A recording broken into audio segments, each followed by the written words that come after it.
Ok, shalom peuple de Dieu. Biso ba oyabino lisusu émission na biso. Toujours la révélation du Fils de l'homme. Émission ongai na yo to mesana kolanda. Vraiment la fois passée elekaki malamu na ngolu na Nzambe et to swaki lisusu ba peine ebele batu babengaki bipai na bipai pasteur uzawapi numéro na yo. Vraiment ezalaki malamu mingi et yango wana lisusu tozongi lisusu kaka na émission na biso pe na pensée na biso et la même chaîne El Shaddai Kin TV pour na koloba na oyo ezali sous pensée ya Nzambe. Et lelo tolingi sous kolobela sur la connaissance de Jésus face aux animaux. Nayebi ete ekoluka mpe ko troubler mémoire na yo mais ezali oyo Nzambe alingi mpe ko expliquer biso. La connaissance de Jésus face aux animaux. Toyebi na kati ya likomi, na kati ya Bible, les offrandes au Israël banda ko pese pa Nzambe.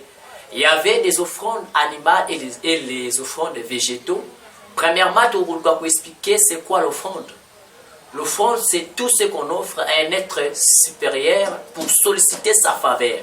A wana selon dictionnaire, balobi offrande des ali d'or toujours pesa. Na oaza supérieur pour na solliciter faveur moko panaye. Mais pour nous, tout pesa kana Nzambe, eza signe ya reconnaissance envers notre Dieu na oamalamu association. Alors en Israël, il y a deux groupes d'offrandes. Il y avait l'offrande animale et les offrandes végétales. Les offrandes animales, il y a Caïn.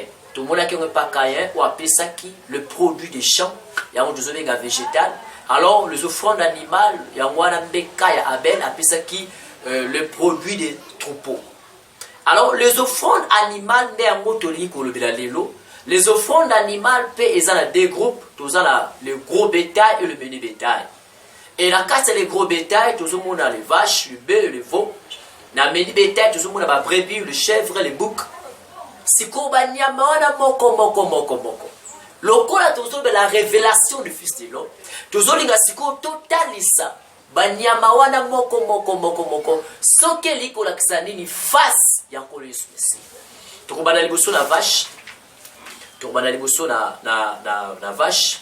Tokoyeba vache alingi kolobani lorsque baso pesaye et pas yankolo. Lorsque baso meme la vache et pas yankolo, c'est là ezolinga kolobela biso nini. C'est là ezolinga kolobela biso vraiment nini. Mais na moni awa tokobanda nanuna. Tokobanda premièrement kolobela les taureaux. Taureau na moni tout ça na taureau.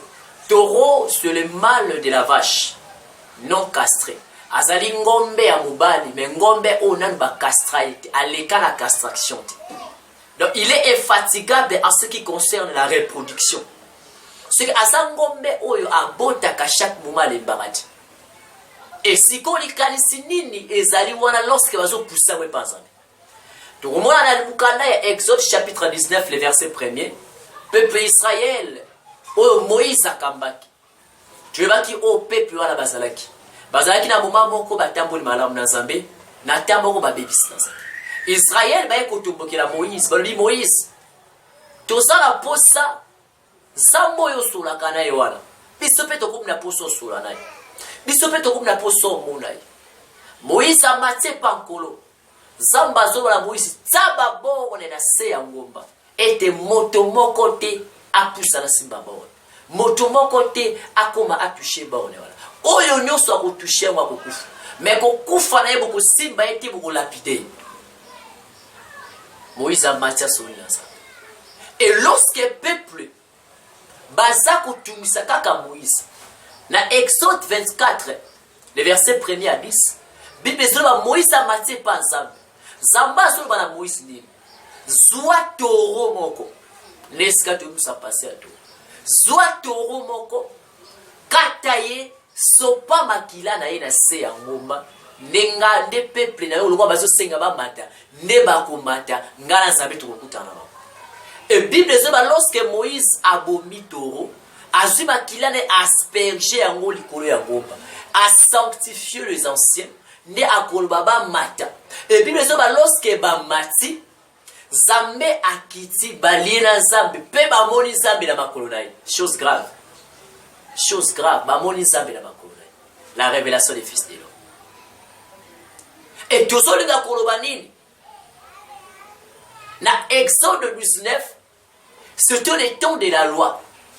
Oyo Zambé azalaka kanda. Oyo Zamba azalaka un dieu colérique. C'est que moutako pousse la pembe na yete. Mais Exode 24, Exode c'est sur le temps de la grâce. Oyo Zambé asengisi ko sacrifice ya taureau. Or le véritable taureau, oyo makila na ye esaki alliance. Et somisaki boyokani ya peuple na Zambé, pour peuple ba mate ba kutana Zambé, le véritable taureau là c'est le Seigneur Jésus-Christ. Yenda ko sopa makila. Et lorsque sopa makila, des signes alliance. Des signes mariage. Ne peuple ba kutana Zambé, ba kolia na Zambé lo. Nena yebiso lo ngomoko ndeko nanga. Soki lelo ozokusa la présence en Zambé. Et Zamba za ko accepter yo, c'est parce que zaki na toro moko, oya sopa ki makila. Et zaki na toro moko, oya ni pesa kimbeka, que le Seigneur Jésus-Christ. Bible solo ba peuple ba mati na ngomba. Ba kutali na Zambé na makolo. Or na Exode chapitre 32 le verset 25. Moïse zaki na posa ko mona Zambé. Zamba zoba Moïse moto moko ta komona nga ebongo à vivre. Mais comment si ko bato ba mona ki Zambé? So kate na Jean chapitre 1 verset 18 to kotanga yango po emeka pe ko sunga bisa. Jean chapitre 1 Jean chapitre 1 verset 18. Nazo tanga yango na yo za ndako. Po meka pe ko comprendre ni to to la katisi. Dans Jean chapitre 1 verset 18, la Bible dit ceci. Personne n'a jamais vu Dieu, le Fils unique qui est dans le sein du Père et celui qui l'a fait connaître. C'est qu'en réalité, Oyo Bango Bamona qui c'était l'ombre, en réalité c'est Jésus. C'est que lorsque tu dis ton monde ensemble, tout le monde ensemble kata Jésus.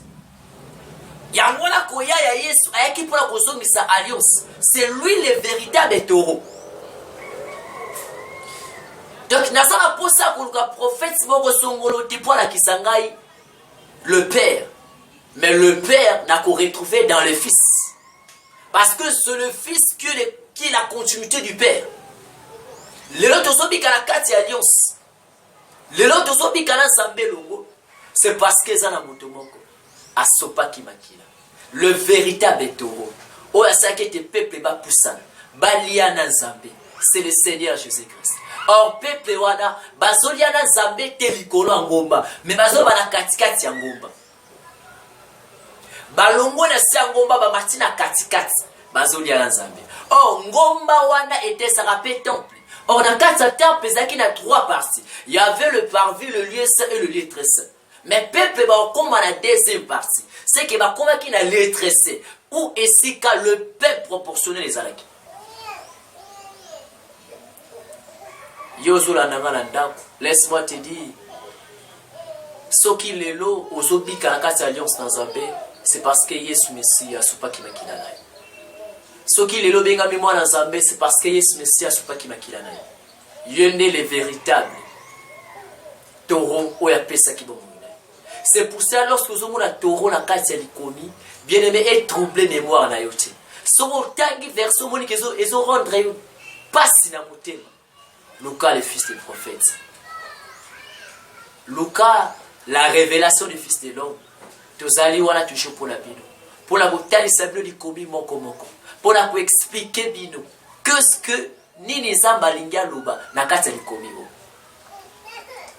C'est pour ça la Bible dit ce qui est révélation zalité libota la zambe baroke na kufa. Alors yango tozoli nga ko révéler bino koyeba. Na kati écriture nyonso Bible zoloba na hébreu était dans les rouleaux du livre il est question de moi. C'est que na kati likomi ya Zambé acte nyonso talaga Yesu na liboso. Zamba pa bona biso et zangai toujours votre pasteur, votre humble serviteur, le pasteur Moïse Kikamba, tout ça toujours wana, na émission la biso, la révélation du Fils de l'homme. La révélation du Fils de l'homme. Et ça pour révéler nos pensées à Zambé. Et ça pour révéler nos pensées à Zambé. Bien aimé dans le Seigneur, et qu'on comme ça soki lelo, beaucoup bana ko sou ba toro ko buma bango. Beaucoup bana sou ko so ba toro ko kata bango. Or le véritable taureau est qui Seigneur Jésus-Christ. Lorsqu'on singa bango taureau, on singa ne bango Yesu. Mais le peuple bazaki na katia voile. Moi ba comprendre les ala quitter. Et c'est là qui rideau ya temple pensana pour peuple ba comprendre.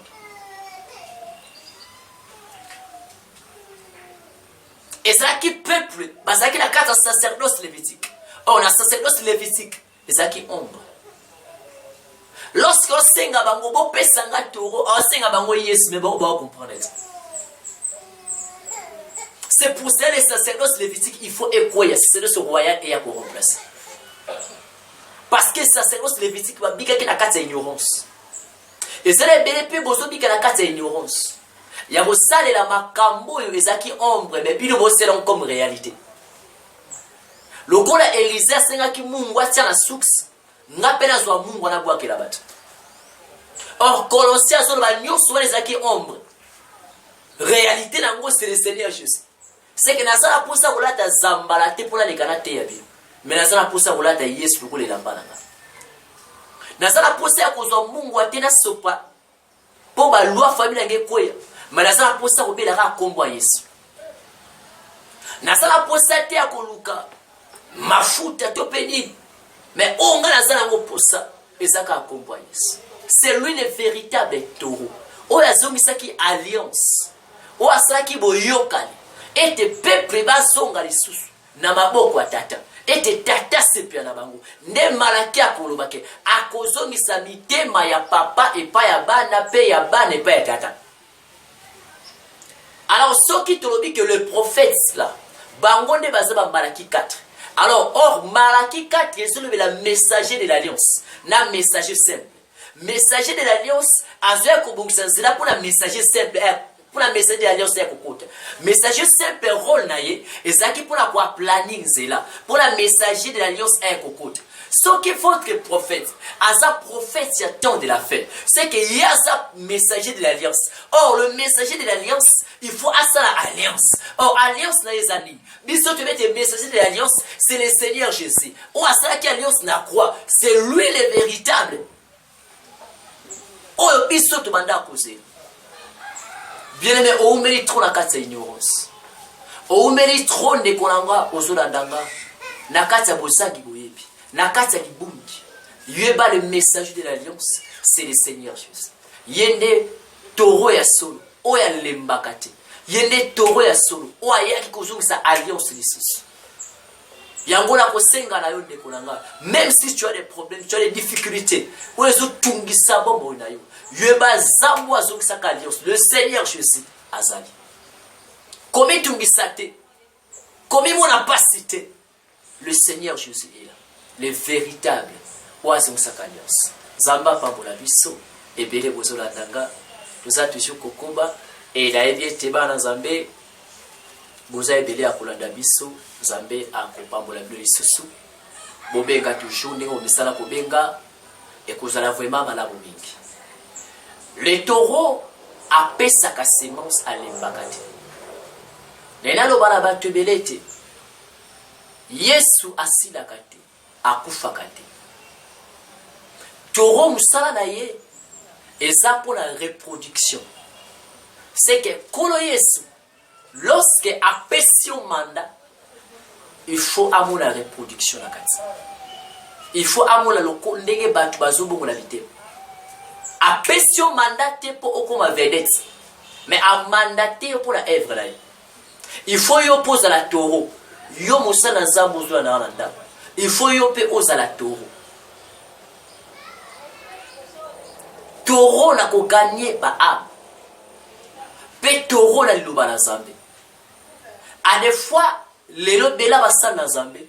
Tokomi kote ya batu vi na biso ke musala na Nzambe. Tokomi kote ya batu o biso tozali. Tokomi kosala étalage ya ba vi na biso te kotalisa batu volonté na Nzambe. Na kosenga na onde konanga yo ozo suivre ozo landa biso toujours na émission na biso yeba oyo ezali mokano na nzambe ozwaki manda zamba manda te yo mais yeba ke ifo ozala taureau un taureau mosala nzambe aza taureau eza mpe oyo alembaka te oyo liteya toujours eza kati na yo ntongo medi mpona bandaki koenseigner est ce que yo mposalaka yango mais otika bible okomi koteya biso vie na yo mituka na yo mbongo na yo ce n'est pas ça la pensée de Dieu. Il faut être un taureau oteyaka bato ntongo medi pokwa volonté na nzambe olemba na yango te nzambe apambola biso namoni tokomi presque à la fin nzambe apambola biso na bete bobengaki biso na bisika ebele mpe bokontinue toujours kobenga biso. C'est votre humble serviteur le pasteur Moïse Kikama oyo tozali na communauté Missene ekambami na évêque Jean Pi Mayoko. Bien-aimé dans le Seigneur napesi bino nyonso mbote bana ya Missene Foko mama Laure Kalama Jolie Kalama bato nyonso basala nzambe l'évangéliste Roni Laïko le prophète Kines Kasongo. Que le Seigneur vous bénisse. Tokuteni à la prochaine.